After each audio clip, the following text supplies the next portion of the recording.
So I did more research on my question of Marvel and DC and why I was just seeing like fluctuations in the story. And I was introduced to the concept of 616 and Elseworlds stories, essentially non-canon stories.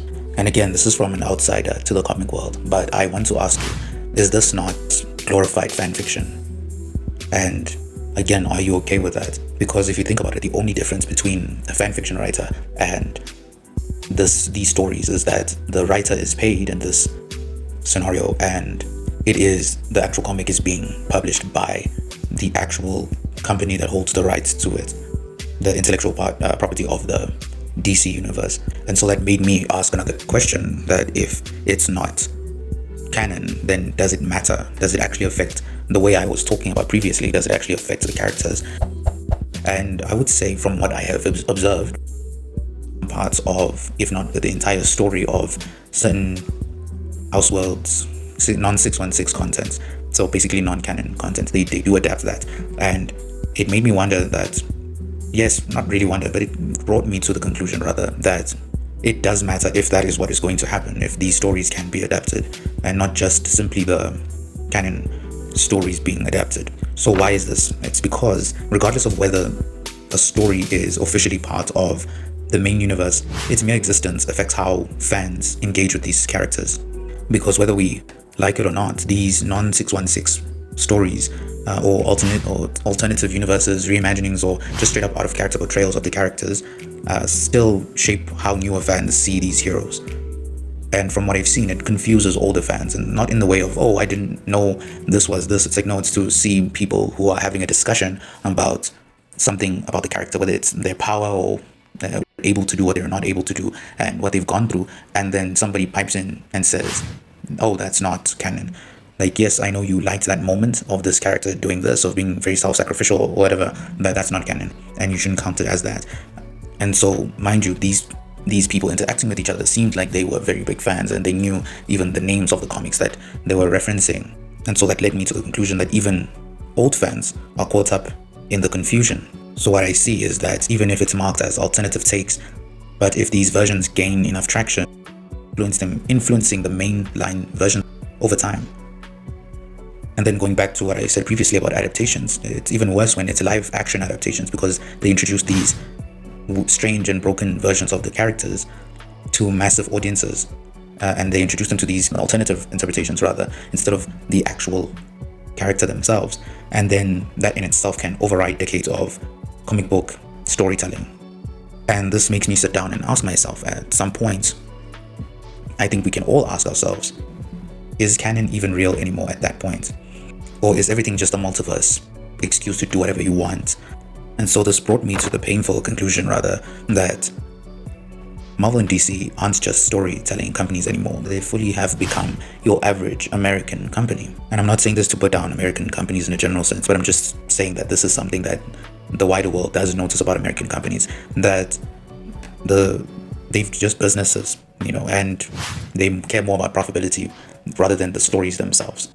And this is to say that, it's a uniquely American concept that a business exists to make money. And that basically is the point of the business, because many businesses start across the world without that specific intent.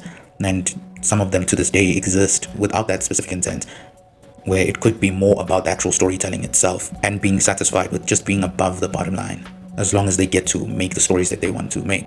And you see this a lot with like family restaurants, businesses across the world, even probably in America, some of them, they don't actually exist for the pure reason of making money.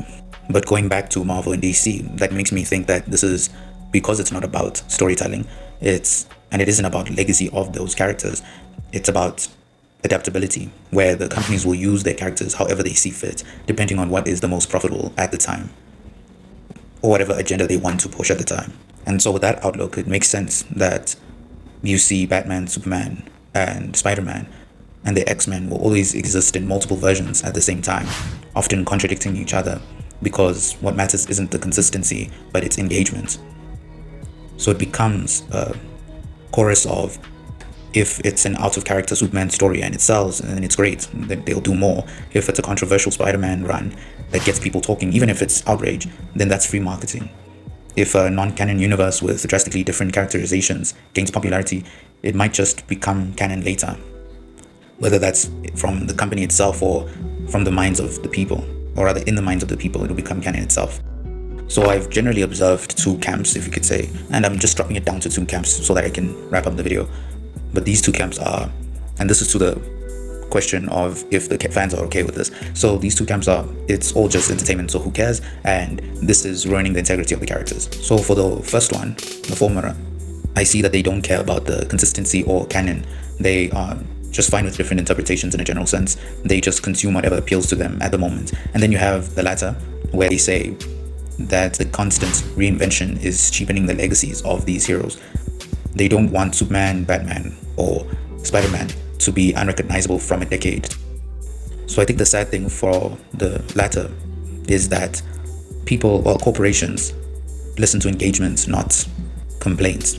If people keep buying the books, then it sends them a message that they should continue. And if people keep watching the movies, then it tells them that they should continue to do things in that way that they have been doing it. Or you can be in the worst case scenario where they want to push in a certain agenda so hard that they don't care about the sales and that they're getting the money from somewhere else rather than from the customers themselves. But that's the worst case scenario.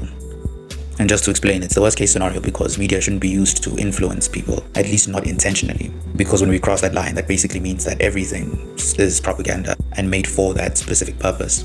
And inevitably, creativity will suffer because of it, because it won't be showing the message that people want to send. With that being said, that is the end of the video. I have spoken about the two sides, at least the two camps that I've seen, and I'd like to know which camp that you are in when it comes to this topic. Remember, I'm outside of this, so these are my views from the outside looking in. And if you are an actual fan of these stories and everything that's happening, you can please explain to me why you like it and why you are fine with it as it is, or why you are not fine with it as it is. But regardless of your opinion on that matter, I hope you have a very nice day.